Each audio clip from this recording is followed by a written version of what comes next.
Welcome to Suman TV. నేను మీ నవీన్. మీరు చాలా వరకు కూర్చొని చేసే జాబులు చేస్తున్నారా? అయితే మీకు మోకాళ్ళ నొప్పులు, నడుము నొప్పులు రావడం ఖాయం అని చెప్పేసి డాక్టర్స్ చెప్తా ఉంటారు. అసలు మనం ఎక్కువగా కూర్చొని వర్క్ చేస్తే మోకాళ్ళ నొప్పులు ఎందుకు వస్తూ ఉన్నాయి, నడుము నొప్పులు ఎందుకు వస్తూ ఉన్నాయి అనేది తెలుసుకుందాం. ప్రస్తుతం మనం వచ్చేసి జీవశ్రీ ఆయుర్వేద వెల్నెస్ సెంటర్లో ఉన్నాము. మనతో ఉన్నారు ఆయుర్వేద ఎక్స్పర్ట్ డాక్టర్ సుభాషిణి గారు. హాయ్ మ్యామ్, నమస్తే అండి. హాయ్ నవీన్ గారు. మ్యామ్, మేము కూర్చున్నాము, ఏం కష్టపడట్లేదు. ఏదో కష్టపడి బరువులు ఎత్తుతా ఉంటేనే వాళ్ళకే మోకాళ్ళ నొప్పులు వస్తాయి, నడుము నొప్పులు వస్తాయి అనుకుంటాం. కానీ కూర్చొని పనిచేసే వాళ్ళకు కూడా ఎందుకు వస్తూ ఉన్నాయి? ఈ బోన్ స్ట్రెంత్ ఎందుకు తగ్గిపోతా ఉందండి? నవీన్ గారు, మీరు ఈ కథనం వినే ఉంటారు. యదా చలనం తదా జీవనం. అది బయట వాయువు అవనివ్వండి, ఆకులు చక్కగా గాలికి ఆడుతాయి, మన బాడీలో బ్లడ్ సర్క్యులేషన్, మన కళ్ళ రెప్పలు మూవ్మెంట్ ఉంటేనే వీఆర్ అలైవ్ అని అర్థం. Even night time when we are sleeping, మనకు తెలియకుండానే మన కొన్ని ఆర్గన్స్ బాడీ ఫంక్షన్ అవుతూ ఉంటాయి, హార్ట్ అనేది వర్క్ అవుతూ ఉంటుంది. So movement is very important for good health or well being. మా జీవశ్రీ ఆయుర్వేదకి చాలా మంది స్టిఫ్నెస్ ఆఫ్ జాయింట్స్తో వస్తూ ఉంటారు. ఈ మధ్య తక్కువ ఏజ్లోనే we are seeing more of patients neck pain, shoulder pain, and మన షోల్డర్ బ్లేడ్ అంటాం కదా అండి, వెనకాల స్కాప్యులా అంటాం, అక్కడ పట్టేసింది అని, ఫ్రోజన్ షోల్డర్, రిస్ట్రిక్టెడ్ మూవ్మెంట్స్, వీపు దగ్గర upper shoulder. They are sitting and working for long hours. మనం చెప్పడానికి చాలాసార్లు చెప్తాం, ఒక గంట తర్వాత లేవండి, ఒక 5 minutes వాక్ తీసుకోండి అలా. కానీ ఎంతమంది అది పాటిస్తున్నారు? లాంగ్ అవర్స్ కూర్చుంటాం కదా అండి. సో పెయిన్ అరైజ్ అయ్యేది డైరెక్ట్గా పెయిన్ వరకు రాదు.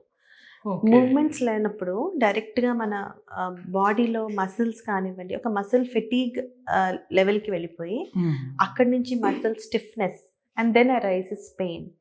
సో ఎవ్రీడే మన దినచర్యలో చెప్పినట్టు వ్యాయామం అంటాం కదండి, అది పొద్దున్న ఒక కాసేపు ఎక్సర్సైజ్ చేసుకున్నామా అరగంట, మళ్ళీ వచ్చి మన డెస్క్ మీద కూర్చున్నామా అనేది కరెక్ట్ కాదు. ప్రాపర్ ఆహారం తినాలి, అది ప్రాపర్గా మనం గట్ అబ్జార్బ్ చేసుకోవాలి, కావాల్సిన విటమిన్స్, మినరల్స్ అవన్నీ మన బాడీకి అందాలి.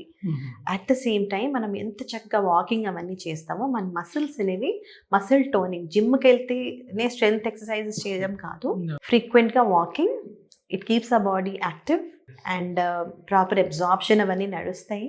ఎస్, నిజంగానే మ్యామ్. ఎందుకంటే చాలా వరకు కూడా ఇప్పుడు 24 గంటలు ఉంటే అందులో ఒక 8 hours మనం సిట్టింగ్ పొజిషన్లో జాబ్ చేస్తూ ఉంటాము, తర్వాత ఇంకొక 8 hours పడుకొని ఉంటాం, నిద్రలో ఉంటాం. అక్కడే 8 + 8 16 అయిపోయింది. ఇంకా రిమైనింగ్ వచ్చేసేసి మన కాలకృత్యాలు, తర్వాత బయట ఇది మాత్రమే ఉంటాం. అంటే మనం దగ్గరగా 16 గంటల వరకు బాడీని కదలకుండా పెట్టాము అంటే ఈజీగా మీరు చెప్పిన డిసీజెస్ అన్నీ వస్తాయి.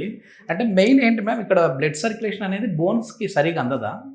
అంటే ఇట్లా ఎక్కువగా కూర్చొని ఉన్న వాళ్ళలో మనం నించున్నా కూర్చున్నా బ్లడ్ సర్క్యులేషన్ అనేది నడుస్తూనే ఉంటుంది. కానీ too much of sitting, too much of standing is not correct. So మన బోన్స్కి పవర్ ఉండాలి, బలం ఉండాలి, అది వీకెన్ అవ్వద్దు, మన బ్లడ్ సర్క్యులేషన్ బాగుండాలి అంటే మీరు అన్నట్టు కొంచెం ఫిజికల్ యాక్టివిటీ, మన జాయింట్స్, మన బోన్స్, చేతులు కాళ్ళు కదపాలి. Too long hours of sitting or standing is not good. ఇట్లాంటి వాళ్ళు ఒకవేళ ఈ ప్రాబ్లంతో వచ్చిన వాళ్ళు ఉన్నారనుకోండి, వాళ్ళకి ఆయుర్వేదంలో ఎట్లాంటి థెరపీస్ ఉన్నాయి మ్యామ్? ముఖ్యంగా ఈ జీవశ్రీలో ఎట్లాంటి థెరపీస్ ఉన్నాయి? మా జీవశ్రీలో as we always emphasis to start with simple సర్వాంగ అభ్యంగం అంటాం. సో బాడీలో సర్క్యులేషన్ ఎలాగో మంచిగా అవుతూ ఉంటుంది కదండి. హవెవర్ పేషెంట్ని పడుకోబెట్టి చక్కగా వామ్ మెడికేటెడ్ ఆయిల్స్తోని మసాజ్ చేస్తాం. ఆ స్ట్రోక్స్ ములంచి చక్కగా మన మసిల్స్, ఆల్ ద టిష్యూస్, మనం ధాతుస్ అంటాం కదండి, అన్ని ధాతుస్కి పోషణం జరుగుతుంది.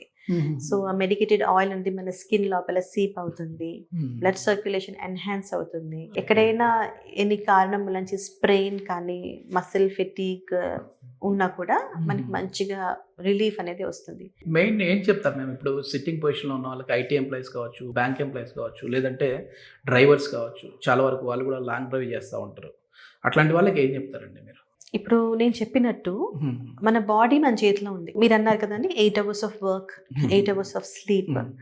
అది టూ మచ్ స్ట్రెయినస్గా చేయొద్దండి. మన దినచర్యలో మనం పాటించిన whatever we are suppose to do అవన్నీ చేసుకుంటూ ఒక 1 hour తర్వాత కొంచెం వాటర్ తాగడానికనో. అసలు నీళ్ళు తాగడం కూడా మర్చిపోతా ఉన్నారు ఆ వర్క్ లో పడిపోయి.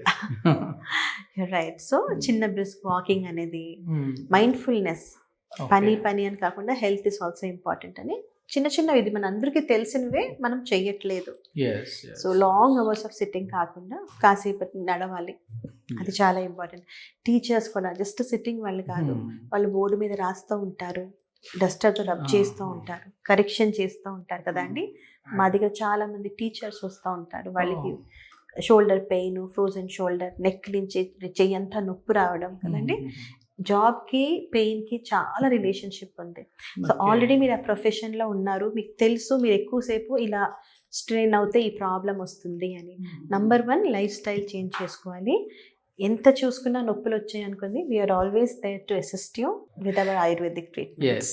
ఇది మొత్తానికి ఏంటంటే చాలా వరకు డాక్టర్ల దగ్గర కూడా విజిట్ అవ్వకుండా కొంతమంది ఏం చేస్తుంటారంటే మెడికల్ స్టోర్కి వెళ్ళిపోయి పెయిన్ కిల్లర్స్ వేసుకుంటా ఉంటారు. సో అట్లా కాకుండా హ్యాపీగా ఆయుర్వేదంలో ఎట్లాంటి ట్యాబ్లెట్స్ అనేవి లేకుండా ముందు థెరపీస్ ట్రై చేసేస్తే మాత్రం ఖచ్చితంగా ఈ పెయిన్స్ నుంచి రిలీఫ్ పొందొచ్చు అని చెప్పేసి డాక్టర్ గారు చెప్తున్నారు. దీని గురించి ఫర్దర్ ఇన్ఫర్మేషన్ ఏదైనా కావాలంటే జీవశ్రీ ఆయుర్వేద వెల్నెస్ సెంటర్ వారి కాంటాక్ట్ నెంబర్ ప్రొవైడ్ చేస్తున్నాం, మీరు నేరుగా వారితో మాట్లాడచ్చు. Thank you ma'am. Thank you Naveen.